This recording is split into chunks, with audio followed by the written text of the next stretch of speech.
Hi everyone. This is the mid-semester presentation for our project, Grasping in the Dark, which is object grasping with low light images. Hi, I'm Kevin. I'm a senior studying EECS. I'm interested in ML and I'm excited to be working on a project involving the intersection of ML, computer vision, and robotics.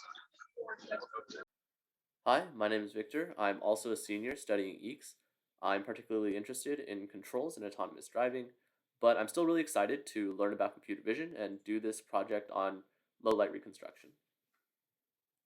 My name's Amit. I'm a junior studying computer science, um, and I'm really interested in learning more about vision, especially to do with reconstruction, using more novel techniques than the conventional ones that are used in industry today. I'm really interested in learning more about my teammates and really excited to work on this project, especially because I feel like the reconstruction, especially in low light conditions, is a really open research problem and not really easy to solve. Hi guys, I'm Jasmine. I am also a senior. I'm studying CS, and my main interest in robotics or in general is computer vision, and especially with deep learning.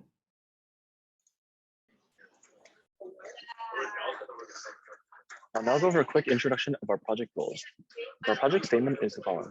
Implement a pipeline that allows us to detect information from images of scenes in low light environment that are necessary to compute and execute a grasp for an object in such conditions.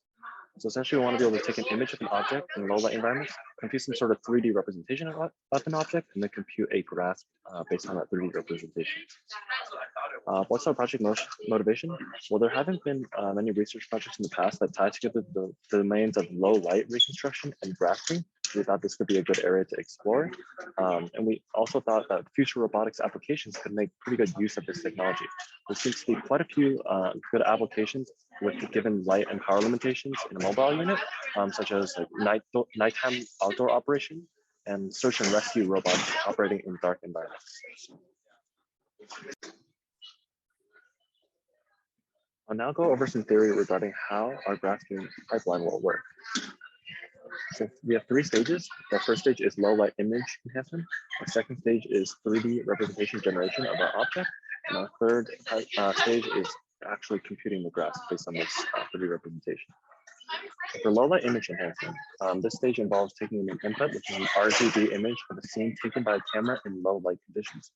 And then we will output an RGB image of the same scene and we'll enhance it such that it appears that this output was an image taken of a scene during brightly lit conditions. So once we have that representation, we should be able to generate a 3D representation of our object of interest. So our input is the 3D image containing the object of interest after enhancement from the previous step, and our output will be the 3D representation of the object. So we can achieve a 3D representation using, for example, like point clouds or meshes. Then we will feed that 3D representation into some sort of graph planning algorithm. So we have our point clouds or our meshes or whatever else we're using for 3D representation. And our output will be a pair of contact points and a gripper orientation, defining a grasp pose that will allow us to successfully perform a pick and place operation on our object. Here's the progress that we've made on our project so far. So the majority of our time so far has gone towards research. We've done quite a bit of research about this topic and looked through quite a lot of papers covering various topics and techniques that could be useful for the reconstruction of 3D mesh from images taken in low light conditions. Moreover, we've also done a lot of research in like adjacent topic areas. For example, the three most relevant pieces of literature we found cover Dexnerf, which is not necessarily a technique used on low light images. It was actually a paper that discussed techniques of recovering the structure of objects that are transparent in a scene. For example, they did a lot of reconstruction of structure of like glass cups and bowls in a dishwasher. And the technique they used was called NERF, or neural radiance fields. And while that is mostly applied to transparent objects in their paper, it's still something that we wanted to explore in the possibility of it being useful in low light images as well. One of the issues, however, was they used many cameras in their experiments, and we're not sure if we'd have access to as much equipment for our technique. So the other pieces of information we've been looking towards were pre-processing and image processing techniques that might help us better recover features from dark images. For example, one of the articles we've looked at is called Seeing in the Dark, and what that focused primarily on was feature extraction from low light images, where they did various techniques of changing the exposure and just overall interpreting lighter, more better exposed images from low light images. And also, we've looked at an article called Low Light Image Restoration with Long and Short Exposure Raw Pairs, which took not one but two photos in order to interpret a scene. And they used long and short exposure. The two images would then be able to take features present in one or the other and take both of the images worth of information and reconstruct the information in the scene. Beyond just research, we've also had progress in implementing some of the techniques we've seen in the papers. We've started code that attempts to implement like the image processing that we found in the Seeing in the Dark article, and just overall getting the non-machine learning part of our project ready. We've also looked through like different libraries and tried to think of different ways we would want to represent our 3D model of the objects in our scene, depending on what grasping algorithm we want to use afterwards.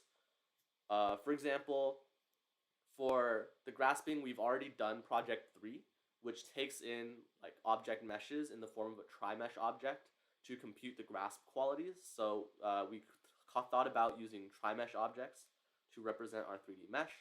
But also we've found some frameworks like the DexNet framework, which computes grasp quality and provides a grasp quality analysis module. And while we haven't exactly found what sorts of data it takes in, we were thinking of ways to represent our data in that data type. And overall, just from the progress we've made so far, we have a couple changes to our plan. First of all, our original goal included experimenting with segmentation and grasping algorithms on top of the reconstruction. And based on the progress we've made so far and the remaining time, we realized that our pipeline would probably require more steps than we initially thought if we were to incorporate experimentation with all three parts. So what we really did was decide to focus more specifically on the part of the pipeline that is working on 3D point cloud or mesh reconstruction from low light images, and just using existing techniques for segmentation and grasping algorithms.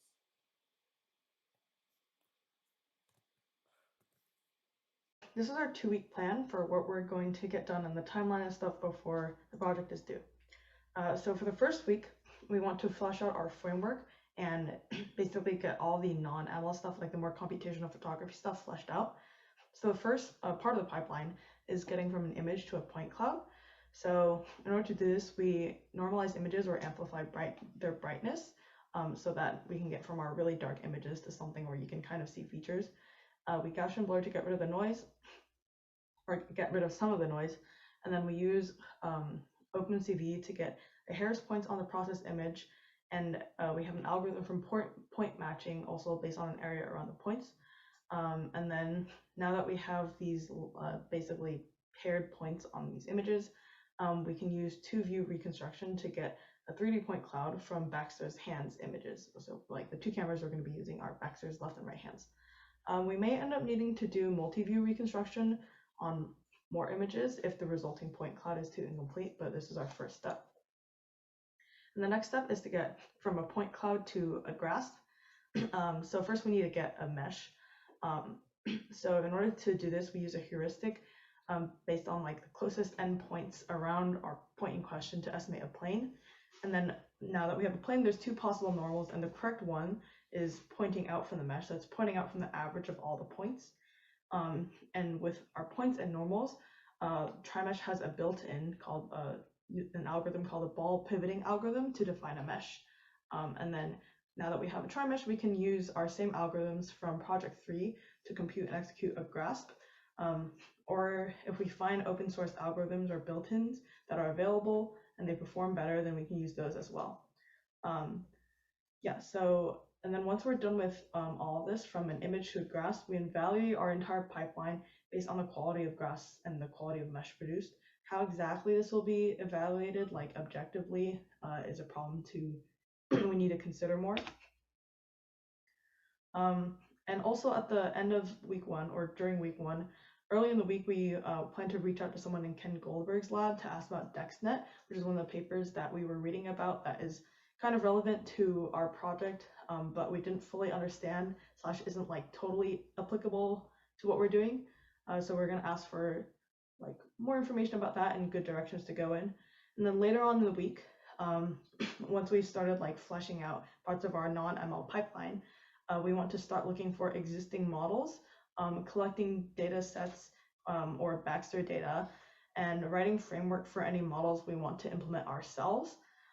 So it's only possible to see which parts of the non-ML pipeline, which I just talked about, that we may want to enhance with machine learning after evaluating the results at each step. Okay, so week 2, we want to enhance our results with deep learning. So the first step, again, is image processing. So some possible improvements to this, which likely we think will be the biggest issue, because just purely like normalizing and filtering images that are really taken in dark settings like will likely result in a lot of noise. Yeah, so we want to train a model or use an existing model trained on short, long exposure photo pairs. So we have the data set for this already. A lot of these neural nets, or a couple of the ideas that we want to use, are skipped connection neural net architectures like UNet, which are used in a couple papers, or in another paper that we read through, an enhanced cycle GAN. And yeah, I talked about the reasoning for this. It's that our current image processing algorithm will likely either have a lot of noise still or get rid of a lot of information that we want in order to create a more complete mesh. Okay, and then the second step for the pipeline again is 3D reconstruction.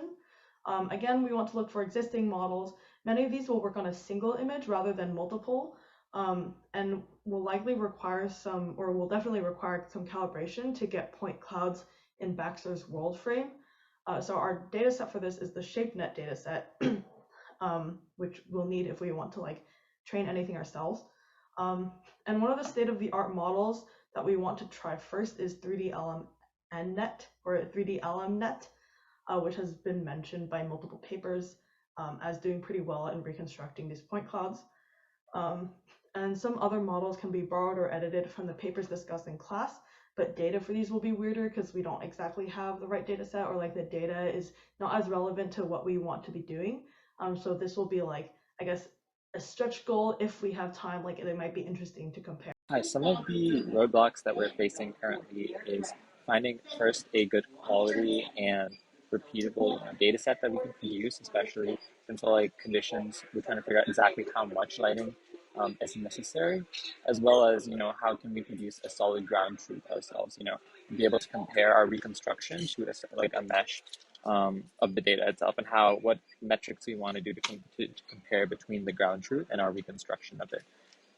Furthermore, we're also having, some issues of being able to figure out our exact pipeline of how exactly we want to approach this, whether it be conventional techniques that are, just our general mathematical techniques, or using a more complicated, machine learning structure that can infer features and infer, information about the image that might not be directly visible to, a human eye or to a conventional algorithm.